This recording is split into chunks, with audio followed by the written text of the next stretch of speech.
ಎಲ್ಲರಿಗೂ ನಮಸ್ಕಾರ. ಇವತ್ತಿನ ಈ ವಿಡಿಯೋದಾಗ ನಮ್ಮ ಹಿರಿಯರು ಮಾಡ್ತಿದ್ದಂಥ ಮೊಳಕೆ ಬರಿಸಿದ ಪೌಷ್ಟಿಕ ಕಾಳಿನ ಹಿಟ್ಟನ್ನು ತಯಾರಿಸೋದು ಹೆಂಗೆ ಅಂತ ತಿಳಿಯೋಣಂತ. ಇಲ್ಲಿ ನಾನು ರಾಗಿನ 1.5 ಕಿಲೋ, ಉಳಿದ ಕಾಳು ಅಂದ್ರೆ ಸೋಯಾ, ಸಜ್ಜಿ, ನವಣಿ, ಬಾರ್ಲಿ, ಹೆಸರು, ಮಡಿಕೆ, ಅಲಸಂದಿ, ಹುರುಳಿ, ತೊಗರಿ, ಚನ್ನಂಗಿ, ಕಡಲಿ ಈ ಎಲ್ಲ ಕಾಳುಗಳನ್ನ ಕಾಲು ಕಿಲೋ ತೊಗೊಂಡೇನಿ ಮತ್ತು ಮೆಂತೆನ 100 ಗ್ರಾಮ್ ತೊಗೊಂಡೇನಿ. ಇವನ್ನೆಲ್ಲ ತೊಳೆದು ಬೇರೆ ಬೇರೆ 12 ತಾಸು ನೆನೆ ಹಾಕಬೇಕು. ಆಮೇಲೆ ಅವುಗಳ ನೀರು ಬಸಿದು ಬೇರೆ ಬೇರೆ ಬಟ್ಟೆಯೊಳಗೆ ಕಟ್ಟಿ 24 ತಾಸು ಇಡಬೇಕು. ಆವಾಗ ಅವು ಭಾಳ ಚಂದ ಮೊಳಕೆ ಬಂದಿರ್ತಾವೆ. ಇವು ಸಾಮಾನ್ಯ ಕಾಳಿಗಿಂತ 10 ಪಟ್ಟು ಹೆಚ್ಚಿನ ಗುಣಮಟ್ಟ ಹೊಂದಿರ್ತಾವೆ.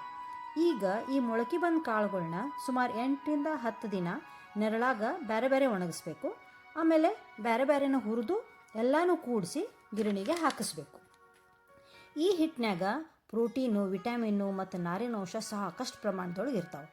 ಈಗ ಈ ಹಿಟ್ಟಿಗೆ ಗೋಡಂಬಿ, ಬಾದಾಮಿ, ಪಿಸ್ತಾ, ಅಕ್ರೂಟ, ಕೇರ್ ಬೀಜ, ಕಲ್ಲಂಗಡಿ ಬೀಜ, ಸೂರ್ಯಕಾಂತಿ ಬೀಜ ಮತ್ತು ಕುಂಬಳ ಬೀಜ ಇವನ್ನೆಲ್ಲನೂ ಹುರಿದು ಮನೆಯೊಳಗೆ ಗ್ರೈಂಡ್ ಮಾಡಿ ಕೂಡಿಸ್ಬೇಕು.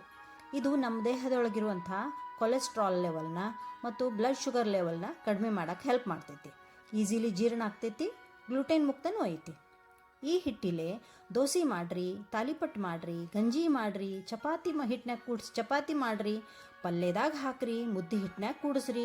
ಇದೊಂದು ಟಾನಿಕ್ ಇದ್ದಂಗೆ, ವಯಸ್ಸಾದವರಿಗೆ, ಮಕ್ಕಳಿಗೆ ಹೇಳಿ ಮಾಡಿಸಿದಂಥ ಅಡುಗೆ. ನೀವು ತಯಾರಿಸ್ತಿರಲ್ಲ, ಇದರ ಲಾಭ ಪಡ್ಕೊಳ್ರಿ. Thank you.